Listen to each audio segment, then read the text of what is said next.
तर 60 वर्ष असू नाही तर 70 वर्ष असू, मग अशी पद्धतच नाहीये. असलं कुठली लाडकी बहीण अशी आहे की 70 वर्षाची होतच नाही ती. कुठली लाडकी बहीण 70 वर्षाची होत नाही तिला पैसे देत नाही म्हणून, असं कधी बी नसतं.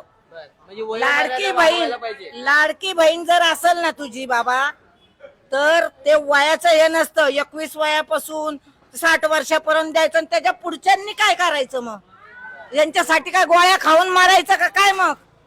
हा, एकटा माणूस असत ते काय करणार आहे? हे माझा कसला बीपी वाढतोय जे खरं आहे ते सांगतोय आपण.